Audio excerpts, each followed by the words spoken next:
안녕하십니까. 오늘 강의를 맡은 저는 한국사회적기업진흥원 김희석 팀장입니다.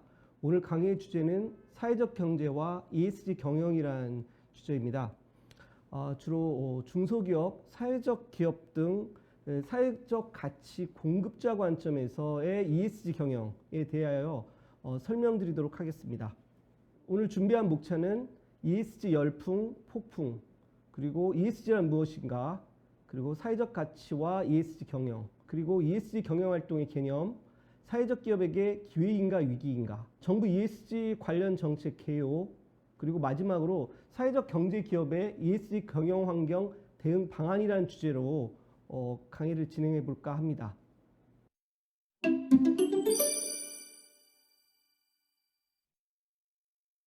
언론 기사를 통해서 ESG 열풍, 폭풍이라는 직접적인 단어는 아니라고 그래도 사실 여러분들 주위에 많은 ESG 관련된 용어들이 언론 기사를 통해서 살펴볼 수 있습니다. 유럽의 경우에는 이미 10여 년 전부터 ESG 관련된 많은 논의들이 진행이 됐고요.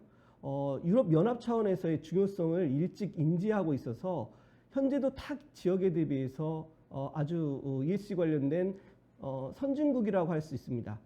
미국 같은 경우도 트럼프 정부 이전 때는 유럽하고 그 발을 맞춰서 ESG 관련된 정책을 추진하다가 트럼프 정부가 들어섰을 때 갑자기 주춤하게 됐고요. 또 최근 바이든 정부가 다시 들어서면서부터 ESG 관련된 정책들이 급물살을 타고 있는 형국입니다. 우리나라에서는 ESG가 본격적으로 이슈화된 시기가 불과 2, 3년 전으로 보입니다. 구글 트렌드를 통해서 ESG 그 관심도의 추이를 살펴보면 최근 2년에 갑자기 ESG 관련된 구글 그 검색 건수가 많아졌다라는 것을 볼 수 있습니다. ESG 열풍, 폭풍에 대해서 원래 통상 ESG라고 하는 것 자체가 투자자 관점에서 생겨난 거라는 것은 여러분들도 이미 잘 알고 계실 거예요. 근데 사실은 ESG라는 관점을 우리들이 바라봤었을 때는 단순히 투자자 관점이 아니라 소비자 관점에서도 많은 ESG 관련된 생각을 해볼 수도 있고요.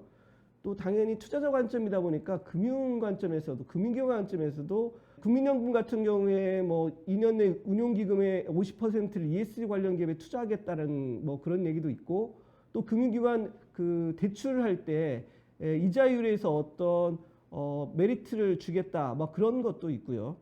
그 다음에 소비자 관점에서 그린 환경, 착한 소비, 그 다음에 친환경 그런 관련 얘기들, 소비자 관점들에서 사실 ESG 관련된 얘기들이 많이 되고 있습니다. 당연히 기업 관점에서는 투자를 어떻게 잘 받을 것인가, 아니면 ESG 경영에 어떻게 준비한다든가 여러 가지 그런 관점이 있을 거예요. 그리고 정책 관점에서도 사실 ESG라고 하는 것 자체가 글로벌 공급망 이슈라고 하는 그런 내용들이 있거든요. 나중에 설명을 드리긴 드리겠지만 외국에서 외국 그 투자자들의 요구에 어떻게 대응할 건가, 그리고 그거에 대해서 우리 이 정부에서 어떤 정책으로 어떻게 지원을 할 것인가 하는 그런 측면도 있기 때문에 ESG 관련된 내용들은 단순히 투자자 관점이 아니라 소비자 관점, 정부 정책의 관점에서도 논의가 되는 겁니다. 이런 ESG 열풍 폭풍에 대해서 주체들마다 또 크게 두 가지로 이렇게 그 반응을 보이는 것 같아요. 일시적 유행이겠거니, 아니면 어떻게 하면 되겠지, 이런 얘기가 있는가 하면, 또 반대로 이건 ESG라고 하는 것 자체는 대세야, 그래서 적극적으로 대처해야 되겠다 라는 생각입니다. ESG 열풍 폭풍을 대하는 당사자들의 입장은 사실 ESG 전략 관련돼 가지고 애로사항을 살펴보면 ESG의 개념이 모호하다, 그리고 우리 회사하고 무슨 관련이 있을까, 아니면 이거 비용이 많이 드는 건데, 그리고 또 지나치게 ESG 관련된 규제 속도가 빠르다. 또 어떤 또 이 부분은 좀 평가 관점에서 얘기인데요. 기관마다 여러 가지 평가 도구를 써서 평가 방식이 너무 상이해서 대처하기 어렵다. 여러 가지 반응들이 보입니다. ESG 관련된 대기업들 같은 경우는 좀 어느 정도 준비가 됐다라고 하지만 사실 ESG 기업 같은 경우 ESG 기업에 대해서 어떻게 준비됐느냐 그 부분에 대해서는 도표 중간에 나와 있는 것처럼 머리를 극적극적거리고 계시는 분, 이분처럼 참 대략 난감하다 이런 내용입니다. 뭐 중소벤처기업들 중 4곳 중에 한 곳이 ESG 경영이 준비됐거나 뭐 준비 중에 있다라고 얘기하고 있는데 사실은 ESG에 대해서 정확한 이해도가 없기 때문에 저렇게 반응하고 있는 건 아닌가 이런 생각을 해보고 있습니다. 사실 대기업들도 아직 ESG에 대한 준비가 잘 됐다고 볼 수 없는 상황이기 때문에 중소벤처기업들이 이거를 미리 준비한다는 것은 사실상 불가능한다고 보시면 될 것 같습니다. 제가 근무하는 데가 한국사회적기업진흥원이기 때문에요. 사회적 기업들에게 ESG 열풍이 기회인가 위기인가라는 거에 대해서 제가 한 2년 전부터 한번 고민을 해봤었는데요. 한 1년 전까지만 해도 개와 늑대의 시간이라는 그런 표현을 써봤었어요. 저기 그 멀리서 다가오는 그 물체가 내가 기르는 나한테 꼬리를 흔드는 귀여운 개인지 아니면 나를 잡아먹으려고 오는 늑대인지 분간할 수 없다. 뭐 그런 개념으로 개와 늑대의 시간이라는 표현은 썼긴 썼는데요. 근데 그때도 계속 말씀드렸던 내용 중에 하나가 저기 멀리 다가오는 저 물체가 개인지 늑대인지는 모르겠지만 뭔가는 다가오고 있다는 사실은 분명하다. 그래서 우리가 어떠한 방식으로든지 준비를 해야 된다는 말을 계속 해왔었습니다. 물론 요즘에 와서는 이런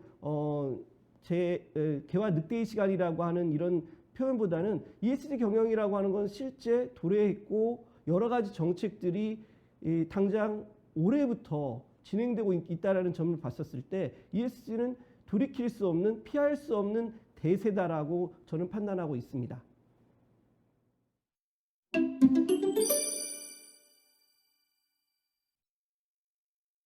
ESG는 여러분들이 잘 아시는 것처럼 인바이러먼탈의 E, 소셜의 S, 거버넌스의 G의 약자입니다. 여기서 열거되고 있는 내용들을 보면 환경 부분에 관련돼서는 기업의 친환경 경영이라는 그런 측면에서 기후변화, 탄소 배출, 뭐 환경오염, 뭐 에너지 효율, 뭐 생물 다양성, 생태계 보호 막 이런 부분인 것 같고요. 소셜 부분은 사실은 사회적 기업들이나 사회적 경제에 친숙한 분들 입장에서는 상당히 좀 뭐 이런 게 소셜이야? 라고 할 정도로 조금 뭐 어찌 보면 너무나 당연히 기업으로서 지켜야 될 내용들로 이렇게 돼 있습니다. 예를 들어서 고객 만족, 데이터 보호, 프라이버시, 뭐 인권, 성별 평등, 그다음에 지역사회 관계, 공급망 관리, 근로자 안전 관리. 어찌 보면 사회적 기업들 입장에서는 너무 당연히 기업으로서 지켜야 될 내용들이라고 볼 수 있습니다. 마지막으로 거버넌스라고 하는 그런 부분들은 오히려 사회적 경제 영역에서나 이런 부분에서는 협치라는 그런 부분으로 이렇게 해석을 하고 있는데 그런 개념은 아닌 것 같습니다. 오히려 지켜보겠다. 기업의 투명한 경영 그런 쪽이 오히려 가까운 것 같습니다. 이 역시 구체적으로 살펴보면 기업이 투명한 지배구조를 유지하기 위해서 이사회 감사회 구성을 어떻게 할 것인가, 그 다음에 반부패에 연루되지 않도록 어떻게 스크리닝하는 제도가 있는 건가, 아니면 무슨 기업 윤리를 어떻게 지키고 있는 건가 하는 이런 부분이라고 보시면 될 것 같습니다. 근데 흔히들 ESG에 대해서 설명을 할 때 환경이 가장 우선이고 그 다음에 소셜, 그 다음에 거버넌스라고 이렇게 착각하시는 분들도 계신데 사실은 그렇지는 않습니다. ESG의 우선순위가 정해져 있는 것은 아니에요. 원래는 환경이라고 하는 그런 부분도 소셜의 한 부분일 수 있어요. 사회 문제의 한 부분일 수 있지만 다만 환경이라는 이슈는 개별 기업, 개별 국가에서 어떻게 보면 대처할 수 있는 그런 사회 문제가 아니다 보니까 지금까지 계속 미뤄온 거거든요. 계속 미뤄오다가 이제 더 이상 버틸 수 없는 그런 브레이킹 포인트에 도달하다 보니까 이 부분을 어떻게 대처할 수 있는 건가 하는 그런 부분들이 이슈가 됐기 때문에 이 부분을 맨 앞으로 빼놨다라고 보시면 될 것 같습니다. 그리고 아까 S 부분에 대해서 사회적 기업들 입장에서는 당연히 기업으로서 지켜야 될 부분인데 왜 이 부분이 S라고 하는 거지라는 의문을 가지실 수 있는데 ESG라고 하는 것 자체는 사실은 기업이 투자자 관점에서 보고 있기 때문에요. 돈을 벌되 욕을 먹지 말고 벌자. 뭐 예를 들어서 평판에 누가 되면 기업 돈 벌기가 어렵잖아요. 그래서 평판을 유지하는 그런 측면이 있기 때문에 조금 어찌 보면 당연히 지켜야 될 것처럼 보이는 그런 내용들입니다. 기존에는 ESG 경영이 이 부각되기 전에는 기업이라고 하는 거는 이윤을 추구를 하기 위해서 사실 그러면 안 됐지만 법을 어겨서라도 돈만 벌면 되는 거 아니냐? 뭐 이런 얘기들도 많이 있었잖아요. 근데 이제 앞으로는 그런 부분들에 대해서는 안 된다. 그리고 돈을 벌더라도 욕먹지 말고 돈을 벌자라는 그런 측면이 큽니다. 이거를 좀 전문적인 용어로 표현을 해보면 리스크 매니지먼트 차원이라고 그렇게 얘기를 합니다. 그러다 보니까 소셜이라고 해서 열거되어 있는 그런 구성 요소들을 보면 당연히 이 일반 기업들이 지켜야 할 그런 내용들로 보입니다. 우선순위가 정해져 있는 게 아니라고 그랬잖아요. 지금 원래 블랙록이라고 하는 그 미국의 연기금 투자회사인데요. 거기서 스튜어드십이라고 해가지고 기업들의 투자자들이 기업 경영 활동이 잘못됐다 하면 직접 들어서 관여하는 것을 스튜어드십이라는 건데 2019년하고 2020년에 블랙록에서 ESG 관련된 스튜어드십 행사 내용을 살펴보면 절대적인 양으로는 오히려 맨 마지막 거버넌스 부분이 가장 큽니다. 다만 절대적인 양으로 봤었을 때는 가장 큰 거는 거버넌스, 그 다음에 소셜, 그 다음에 인바이러먼트 이 수준이긴 한데 증가량으로 봤었을 때는 그 거꾸로라고 보시면 됩니다. 증가량으로 봤을 때는 환경에 관한 그런 부분들이 가장 전년 대비 2019년 대비 2020년도에 스튜어드십 행사한 그 증가량이 가장 컸고요. 그 다음에 소셜 부분, 그 다음에 거버넌스 부분입니다. 그러면 우리나라의 경우에 있어서는 ESG 관련돼서는 어떤 특징이 있는가 한번 살펴볼 필요가 있습니다. 여러분들 뭐 주식 하시는지는 모르겠는데요. 주식할 때 보면 코리아 디스카운트라는 얘기가 있거든요. 코리아 디스카운트의 뭐 요인을 보면 남북 대치 상황, 그 다음에 재벌 기업의 불투명한 지배구조, 그 다음에 노동시장의 경직성, 뭐 회계 불투명성이라는 것들이 있긴 한데 사실 우리나라 같은 경우에는 오히려 ESG 이 세 가지 요소 중 G 부분이 가장 큰 문제라고 이렇게 보여집니다. 그런 부분에서 사실 우리나라에서도 G 부분이 가장 중요한 이슈라고 해서 모든 기업이 또 G가 또 중요한 그런 부분은 아닙니다. 기업의 규모, 업종, 또 지역, 또 어찌 보면 시기적으로 조금 여러 가지 환경에 따라 가지고 ESG의 우선순위가 달라질 수 있다는 점 한번 여기서 짚고 가도록 하겠습니다. ESG 관련돼서 ESG란 무엇인가라는 그런 거를 이해를 할 때 많은 책들에서 ESG 논의의 전개 과정에 대해서 이렇게 쭉 설명을 하고 있어요. 유엔 차원에서 ESG 관련된 논의가 진행된 거는 상당히 오래됐다라고 볼 수 있습니다. 통상 얘기하는 게 1987년도 브룬트란트 보고서라는 데에서 지속가능 발전 의제를 제시했고요.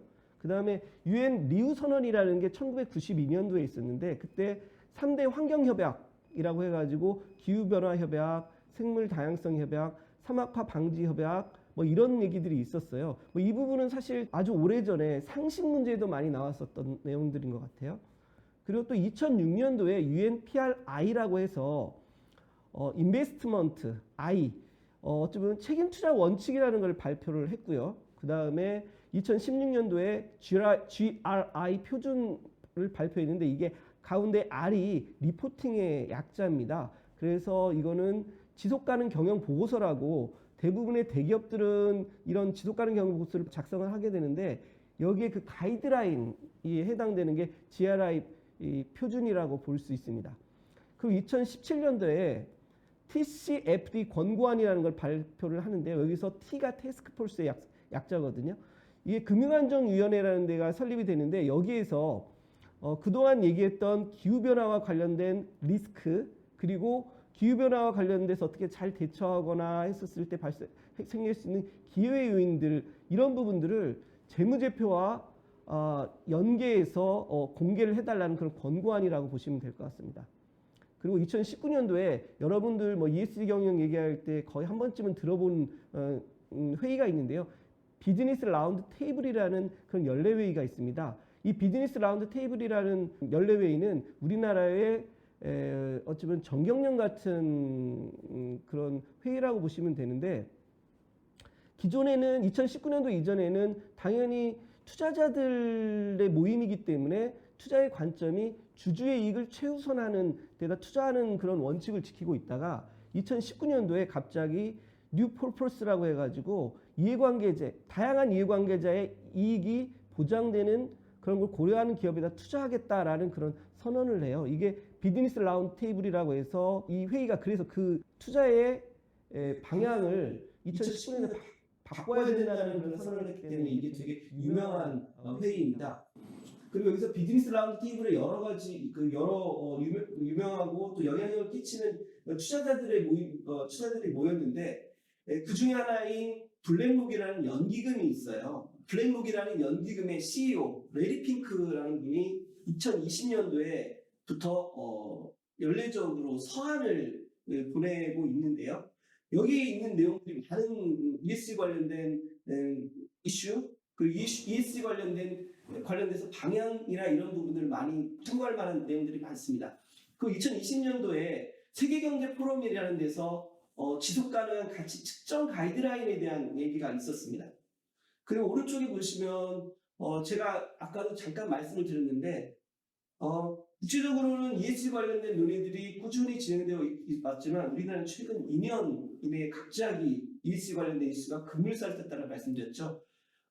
그거는 사실은 바이든 취임 이후입니다.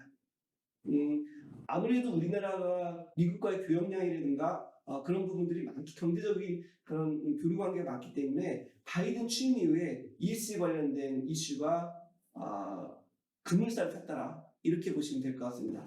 그리고 ESG 관련된 그 논의를 얘기할 때 그냥 재밌는 얘기로 BBC라는 거를 말씀을 하는 경우들이 많아요. 비즈니스 라운드 테이블, 그 다음에 바이든, 코비드-19, 이게 ESG 관련된 가장 큰 영향을 미친 사건이라 해가지고 요즘 강의를 하면서 재밌게 표현하는 게 BBC라는 용어가 있어서 한번 재밌게 해보려고 설명을 드려봤습니다. 오랜 시간을 거쳐서 UN 차원에서 여러 가지 논의들이 됐다라고 말씀드렸었으니까, 사실 대기업들은 그 각각 하나하나를 살펴보는 데 의미가 있을지는 모르겠지만, 저희처럼 중소기업이나 사회적 기업들은 그런 게 있구나라는 정도에서 그냥 가볍게 이해하시면 됩니다. 사실은 앞에 내용을 제가 설명한 이유는 이 도표 때문에 지금 설명하려고 그러는 거예요. 오랜 시간을 거쳐서 여러 가지 가이드라인 논의가 됐지만 그 모든 논의의 목표는 딱 하나, UN 지속가능 발전 목표 Save the Earth라고 보시면 될 것 같습니다. 이게 이 Save the Earth라고 하는 UN 지속가능 발전 목표라는 이런 목표 달성을 위해서 실행 관점에서는 ISO 2600, 사회적 책임 경영 글로벌 가이드라인, 그 다음에 예를 들어서 경영활동 공개 관점에서는 ESG 공시 의무화, 그 다음에 아까도 말씀드린 것처럼 투자자들이 어떻게 기업들이 ESG 경영활동을 하고 있는지 잘 알 수 있도록 보여달라는 그 보고서, 그게 지속가능 경영 보고서 가이드라인이라고 보시면 되고요. 그 다음에 평가 관점에서 당연히 ESG 평가지표 측정도구 얘기가 나오는 거고, 그 다음에 정보 공개 관점에서 ESG 정보 공개 가이던스라고 해서 여러 가지 가이던스나 이런 부분들이 여러 주체들에 의해서 각종 가이드라인이 나오는데, 이 부분은 그 개별 하나하나를 보려고 그러면 너무 복잡하고 어려워 보입니다. 여러분들이 절대 그런 거 하실 필요가 없는 상황이거든요. 딱 여러분들 한 가지 생각을 하셔야 될 거는 모든 이런 가이드라인이나 논의들이 딱 하나로 모인다는 거. UN 지속가능 발전 목표 Save the Earth, 지구를 구한다는 그런 목표라는 그런 점을 보시고 여러 가지 가이드라인들 쭉 보시면 이해하시기가 쉬우실 거예요. 제가 아까도 말씀드렸지만 여러 가지 ESG 가이드라인이나 이런 부분들이 있는데, 우리나라에서는 최근 KESG 가이드라인이라든가 아니면 중소기업 ESG 가이드라인이라는 것을 만들게 됐어요. 근데 최초에 이 부분에 대해서 왜 KESG 평가 도구, 측정 도구, 중소기업 ESG 평가 지표 이런 용어를 왜 안 쓰는 줄 아세요? 사실은 ESG 이슈라는 것 자체가 우리나라 정부에서 뭐 지구를 살리기 위해서 이러이러한 경영활동을 합시다 해가지고 막 이렇게 내세우는 것도 아니고, 사실은 아까도 말씀드린 것처럼 외국에 있는 투자자들이 요구를 하는 거거든요. 우리는 거기에 맞추는 그런 위치에 있는 거라고 보시면 됩니다. 외국의 투자자들이 사실 이게 가불관계라는 표현이 뭐 적절할지는 모르겠지만 쉽게 설명하기 위해서 이걸 좀 도입을 해보면 ESG 경영환경 관련돼 가지고 최고의 갑은 외국에 있는 ESG 경영 선진국들에 있는 투자자들입니다. 그리고 을에 해당되는 기업들이라고 하면 그 ESG 선진국들에서 투자자들이 개별 기업들의 ESG 관련된 활동들을 살펴볼 수 있도록 이렇게 법제화해주는 외국의 정부라고 보시면 될 것 같습니다. 우리나라 같은 경우에는 어떤 수출이나 해외 수출이나 이런 부분에 주로 의존하고 있기 때문에 대기업은 갑을 병, 정 정도에 해당될 거라고 보입니다. 왜냐하면 저희 나라 정부가 그 중간에서 외국 기업과 우리나라 기업의 중간에서 어떤 정책이라든가 이런 부분들을 좀 어느 정도 조정해주는 역할을 하기 때문에 그렇다라고 보시면 됩니다. 그래서 사실은 KES 평가 지표라고 할 수가 없는 거예요. 정부에서 이런, 물론 그 준비하는 우리 기업들 입장에서는 뭐 하나로 딱 통일해주면 참 좋긴 좋겠지만, 투자자들 입장에서는 자기가 중요시 여기는 ESG 이슈들이 다르기 때문에 자기가 투자 대상을 선정하는 그런 평가 도구를 각각 새로 만들어서 할 수 있는 그런 상황인데, 우리나라의 정부에서 만든 가이드라인에 따라서 투자라고 우리가 요구할 수 있는 상황이 아니잖아요. 그래서 사실 KESG 가이드라인, 중소기업 ESG 가이드라인이라는 표현을 쓰지 평가 도구나 평가 지표라는 말을 쓰고 있지 않는 상황입니다. 2019년도에 비즈니스 라운드 테이블 선언 내용 중에 스테이크홀더 캐피털리즘이라는 용어가 나와요. 기업의 경영활동이 기존의 주주의 이익을 최대로 하는 그런 투자하겠다는 관점에서 다양한 이해관계자, 모든 이해관계자들의 그 이해관계를 고려하겠다는 방향으로 바뀌었다고 얘기했잖아요. 일종의 기업 경영활동의 패러다임의 변화라고 볼 수 있습니다. 여기서 1번 뭐 고객 관점, 직원의 투자, 협력사 관계, 지역사회 지원, 그 다음에 주주를 위한 장기 투자라고 이렇게 조금 제가 정리를 해봤는데, 여기 있는 내용들 사회적 기업들 입장에서는 되게 친숙한 것 아닌가요? 사회적 기업 인증 요건에서도 많이 이런 얘기들이 나오잖아요. 그리고 그 다음에 비즈니스 라운드 테이블 내용들을 한번 이렇게 도표로 한번 정리를 해봤어요. 기존의 경영활동이 주주 자본주의였다라고 그러면 ESG 경영환경활동에서는 이해관계자 자본주의다. 그리고 좌측에 보시면 파란색으로 이렇게 딱 표시되어 있는 주주, 재무적 관점, 단기적 수익, 재무제표, 공시 이런 부분들 이외에 비재무적 요소가 포함된다는 거거든요.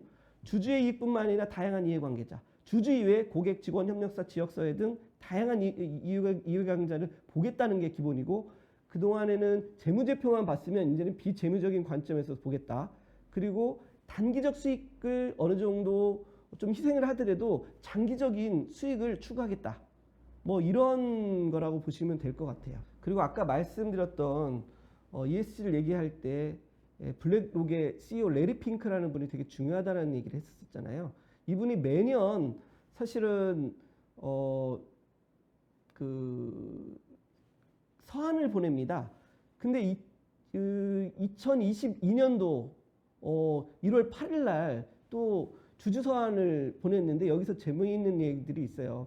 ESG 경영 관련돼서 이상하다고 생각하지 않으셨어요? 아니, 주주의 이익이 최고로 하면 그 자본주의 국가에서는 자본주의를 지향하는 데서는 당연히 주주의 이익을 극대화하기 위해서 해야 되는 거 아니냐라는 그런 건데, 갑자기 다양한 이해관계자, 뭐 무슨 속된 말로 무슨 공산주의, 사회주의하고 이게 관련되는 건 아니냐? 아니면 정치적으로 이런 이슈들을 막 꺼내는 분들이 있을 수도 있었나 봐요. 저희 나라뿐만 아니라 미국에서도 그런 게 있었나 보죠. 여기서 이분이 2020년 서한 내용의 이 부분을 구체적으로 적시를 하고 있습니다. The Power of Capitalism 해가지고 자본주의의 힘. 한번 읽어볼까요?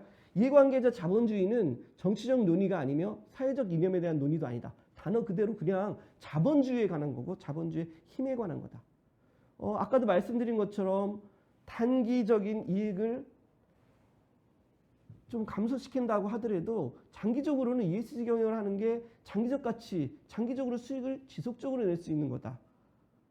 뭐 이런 부분을 얘기를 하고 있어서 상당히 의미가 있는 내용은 아닌가? 저는 사실 이 블랙록 레드핑크 그 회장님 진짜 고마운 게 저희 사회적 기업 관련된 설명, 사회적 기업 내지 사회적 경제 관련된 최근에 얘기를 하다 보면 이게 무슨 좌파의 무슨 경제다, 무슨 뭐 이런 식으로 좀 정치적으로 이렇게 조금 오해하는 그런 경향들이 있어서 이거를 그대로 대입, 사회적 경제에 대입을 한번 해보려고 하는 생각이 있어서 되게 레드핑크의 이 블랙록 주주서한은 되게 앞으로도 많이 좀 의미 있게 활용될 수 있지 않을까? 뭐 그런 생각을 하고 있습니다. ESG는 무엇인가라는 걸 설명을 할 때 사실 사회가치와 어떤 차이점이 있는가? 이 부분에 대해서 많은 질문들이 있어요. 저는 이걸 설명할 때 ESG도 사회적 가치의 일부분일 수 있다. 다만 관점이 투자자 관점이고 이 부분이 리스크 관리 차원이 크다라는 그런 점이 차이가 있을 뿐 사실 같은 맥락이다 이런 식으로 설명을 하고 있거든요. ESG라고 하는 것 자체도 아까도 계속해서 설명을 드리지만 이제 비재무적인 성과만 중요한 게 아니고요. 여전히 투자자 관점이기 때문에 재무 성과 아주 중요합니다. 뭐 사회적 기업의 역량 강화, 네트워크 구축 협업을 통한 시너지 효과, 고객 관점에서 봐야 된다라는 거, 그 다음에 사회적 기업과 정신 제고의 중요성, 뭐 이런 부분들 많이 얘기하고 있는데 사실 사회적 기업들은 이런 부분들 많이 예전에도 많이 들었잖아요. 여전히 사회적 기업들한테도 재무적 성과나 그런 게 중요하듯이 ESG 기업도 기본적으로는 재무 성과가 아주 중요하다는 거.